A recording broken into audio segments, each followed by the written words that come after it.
Doctor Bhushan Devanshi, क्या लग रहा है सर आपको? अब बलूचिस्तान से जो ओपन लेटर आया है उसको लेकर के आगे मैं आपसे सवाल जरूर पूछूंगा, लेकिन बलूचिस्तान में जो कुछ भी हालात देख रहे हैं, ऐसा नहीं लग रहा आपको कि जो पाकिस्तान की आर्मी है वो उस इलाके को कंट्रोल तो कर रही है लेकिन जमीन पाकिस्तान खो चुका है वो? देखिए सोहन जी, 1948 से हर 5 साल 10 साल बलूचों का रिबेलियन रहा है पाकिस्तान गवर्नमेंट के अगेंस्ट। और 73 से 77 सबसे बड़ा विद्रोह था जब जुल्फिकर अली भुट्टो गद्दी पे था और उसने 1 लाख सेना पाकिस्तानी सेना वहां उतारी थी और जिसमें 5000 बलूची का इंतकाल हो गया और 3000 पाकिस्तानी सोल्जर मारे गए। तो उसके मद्देनजर देखें तो अभी जो चल रहा है इतना बड़ा काम नहीं है जितना बड़ा उस टाइम था। पर हमने तो जैसे आपने सुनाया, मोदी साहब ने 2016 में लाल किले की स्पीच से बोला, बलूचिस्तान का नाम लिया। मैं समझता हूं भारत को और अग्रेसिव तरीके से बलोची, जैसे हमने तिब्बतन को किया है, धर्मशाला में दलाई लामा रहते हैं, इंडो तिब्बतन फोरम बने हुए हैं, हमारे उनको पनाह देने के लिए हमको तरीका होना चाहिए। हमें एनजीओ जहां बलूचिस्तान में हैं उनको फंड करना चाहिए। जो बलोचीज बिजनेसमैन हैं, जो एग्जाइल में हैं, यूके में हैं, आउटसाइड पाकिस्तान में हैं, उनको हम सपोर्ट करें, उनसे रिलेशन बनाएं। और क्यों बलूचिस्तान जो है 44% एरिया है पाकिस्तान का, बहुत बड़ा एरिया है, बहुत बड़ा, बिल्कुल। पॉपुलेशन छोटी सी है और गैस, सोना, तांबा, चांदी और रेयर अर्थ तक और ग्वादर पोर्ट, ये सब उनके पास है। मैं समझता हूं जो काम आईएसआई मुल्ला मुनीर के नीचे बांग्लादेश में कर रहा है, हमने बलूचिस को खुल के समर्थन नहीं देना। खुल के हम तो नॉन इंटरफेरेंस कहते हैं, पर उनके एनजीओज को, उनके जो पीड़ित लोगों को पनाह देने के लिए उनके ह्यूमैनिटेरियन सेल्स को, और दूसरा यूएनओ में रेज करना पॉइंट कि ये उन पे सख्ती कर रही सरकार वहां की, ये हमें हमेशा बरकरार बहुत बुलंदी से आगे बढ़ाना चाहिए। बाकी जब वो आम पक जाएंगे, चाहे वो बलूचिस्तान है, चाहे वो खैबर पख्तूनवा है, चाहे वो सिंध है, चाहे वो पीओके है, जैसे कहा राजनाथ सिंह जी ने कुछ महीना पहले, 1 महीना पहले, कि अपना बाउंड्रियां बदल भी सकती हैं। जब ये आम पकेंगे, टाइम लगेगा, तो अपना आप गिरेंगे और पाकिस्तान टुकड़ों टुकड़ों में बटेगा। तब तक हमें इनको ह्यूमन राइट्स के बेसिस पे पूरा सपोर्ट देना चाहिए। भूषण जी, एक सवाल यहाँ पर उठता है ना कि अब आप भारत की जब विदेश नीति की बात करते हैं, भारत की नीति की बात करते हैं, तो भारत कभी भी पूरी तरह से बलूचिस्तान की स्वतंत्रता को समर्थन करता हुआ खुलेआम नजर नहीं आता है, लेकिन क्या वो वक्त अब आ गया है कि नीति भी बदलने की जरूरत है? मैं कहता हूं बिल्कुल जरूरत है। पाकिस्तान तो, कश्मीर तो हमारा पार्ट है, वो तो पाकिस्तान क्या करता है हर जगह, ओआईसी में, इस्लामिक कॉन्फ्रेंस में, यूएनओ में, हर जगह पाकिस्तान उठाता है कि नहीं बात। हम ये दयानतदारी से चलेगा नहीं, हमें पुरजोर तरीके से आगे आना चाहिए। हम तो ह्यूमैनिटेरियन कॉज लेके चल रहे हैं। क्या हमारी दयानतदारी से क्या आसिम मुनीर, क्या आईएसआई वो क्या कम हुए हैं? बल्कि हौसले बुलंद हो गए हैं। बांग्लादेश में खुला एक और फ्रंट खोल रहे हैं हमारे साथ, हमारे अगेंस्ट। तो मैं मौका आ चुका है कि हम ज्यादा खुल के बाहर आए और ज्यादा उनको सपोर्ट करें।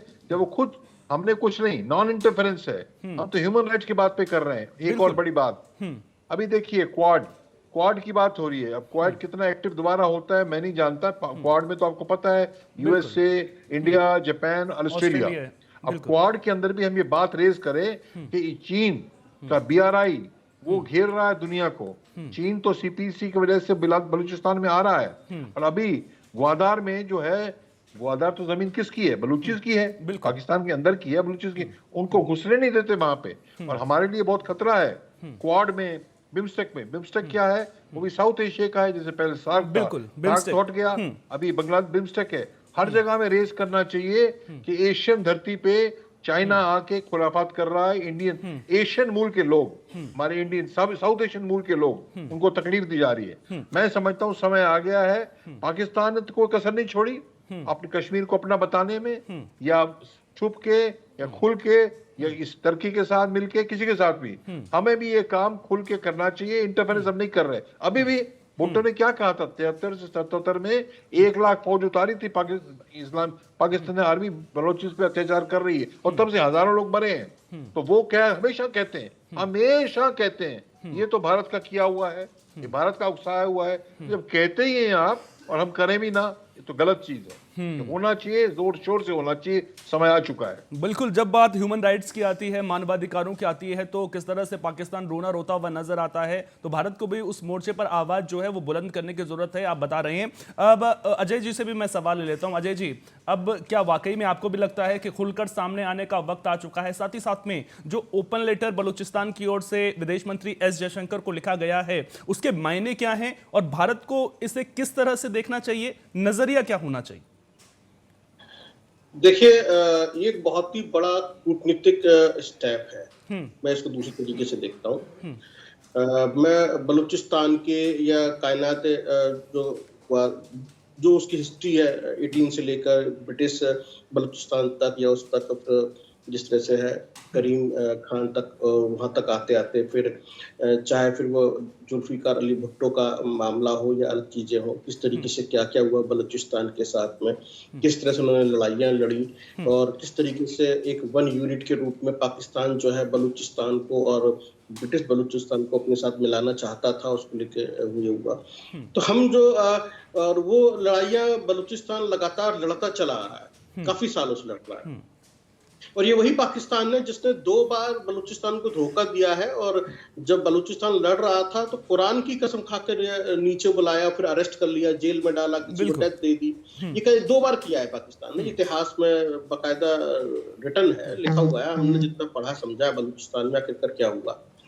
तो आज जिस तरीके की स्थिति बनी हुई है और 2000 के बाद जिस तरह से BLA बना और उन्होंने जिस तरह से एक ऑर्गेनाइज तरीके से लड़ना शुरू किया, फिर ग्वादर पोर्ट बीच में आ जाता है। तो हम पूरा इसकी हिस्ट्री में जाते हैं कि किस तरीके से ब्रिटिश जब रूल था भारत में और वो रसिया को किस तरह से रोकना चाहते थे, किस तरह का एक जो है बफर जोन बनाना चाहते थे कि वो सीधे सीधे ना लड़ाई हो। पार्टीशन हुआ, पाकिस्तान बना, पूर्वी पाकिस्तान बना, पश्चिम पाकिस्तान बना, बलूचिस्तान किधर जाएगा, ब्रिटिश बलूचिस्तान किस तरह जाएगा, किस तरह से जो है जिन्ना ने कोशिशें की। ये सब कुछ एक शोध का विषय है जो हिस्ट्री के स्टूडेंट्स हैं वो जानते हैं और जो हमारे देश के बड़े स्कॉलर हैं वो भी जानते हैं इसकी जड़ में है क्या। मैंने ये सब बातें शॉर्टकट में इसलिए कही कि लोग समझ जाएं कि ये कोई ऐसा मुद्दा नहीं है। ये मुद्दा है पाकिस्तान का कि वो चाहता था कि बलूचिस्तान उनके पास रहे और बांग्लादेश जो पूर्वी पाकिस्तान था वो उनके पास रहे। यहाँ पर भी वही हुआ, संविधान बनेगा, इलेक्शंस होंगे, जैसे बांग्लादेश में हुआ, वहां भी धोखा हुआ, फिर इधर भी हुआ, इलेक्शंस हुआ, वहां भी हुआ और पार्टी जो थी NAP उसको बैन किया गया और सब कुछ खत्म किया भुट्टो ने। और उसके बाद जो स्थितियां हैं वो सबके सामने है। तो हम जो समझ पा रहे हैं भारत को लेकर जिस तरीके से अभी बांग्लादेश की मौजूदा स्थिति है और वहां पर जिस तरह से आंदोलन चल रहे हैं, अल्पसंख्यकों को टारगेट किया जा रहा है। अभी जयशंकर वहां गए थे बांग्लादेश वहां और उसके बीच अचानक से ये लेटर आ जाता है। तो एक बहुत बड़ा कूटनीतिक और रणनीतिक स्टेप है। एक तरीके से पाकिस्तान के ऊपर प्रेशर बनाने की कोशिश की जा रही है क्योंकि पाकिस्तान जो है का इन्फ्लुएंस प्रभाव जो है यूनिट सरकार पे यानी कि बांग्लादेश में दिखाई दे रहा था।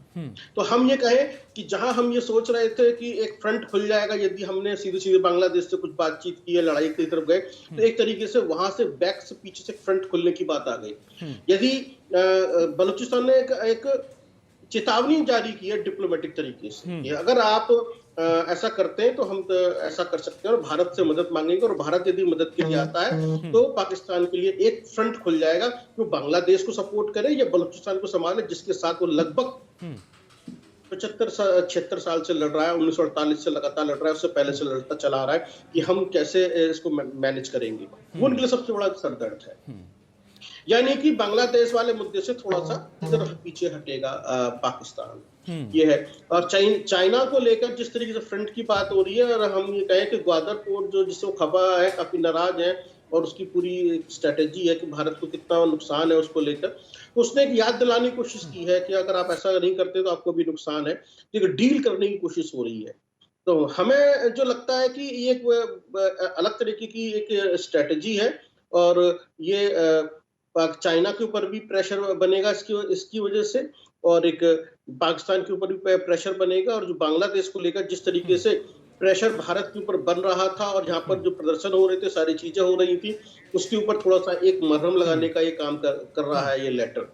यानी कि पाकिस्तान के लिए एक चिंता की बात है। और आपको पता है जिस तरीके से आप कह रहे थे अभी कि ये एक बहुत बड़ी वजह हो सकती है मुनीर के लिए ये है, क्योंकि आज तक जितने भी सेना अध्यक्ष आए हैं या आर्मी में लोग रहे हैं या जिन्होंने रूल किया पाकिस्तान में, वो सब पंजाब प्रांत से ही आते हैं वहां पर। उन्होंने इसको सब कुछ इसको लेके किया है। तो ये जो है एक सीधे सीधे चैलेंज है पाकिस्तान की। अब पाकिस्तान का माइंड जो है दोनों ध्यान डाइवर्ट होकर उनको बलूचिस्तान के लिए एक नई रणनीति बनानी पड़ेगी। अगर बाई चांस भारत इस तरफ आ गया तो हम कैसे कंट्रोल करेंगे बलूचिस्तान को, कैसे स्थितियां बनेंगी। और ये जिस तरीके से एक ऑफिशियली मदद मांगी गई है लेटर से खुले से, ये किसी पॉलिटिकल मन से या किसी ऐसे मन से अपील नहीं की गई है वहां के नेताओं के जरिए कि साहब हम भारत से मदद मांग रहे हैं। इस वक्त तो खुला खुला लेटर भेज दिया उन्होंने, हमारी मदद कीजिए आप। और बलूचिस्तान हमेशा से बिल्कुल लेटर भारत को भेजा गया है, और जो चेतावनी है, जो संदेश है, वो पाकिस्तान के लिए दिया गया है कि अगर आप वहां पर उलझे हुए हैं तो हम आपको यहां पर उलझा सकते हैं। यानी कि कूटनीतिक जो खेल है वो पूरी तरह से चलता हुआ नजर आ रहा है।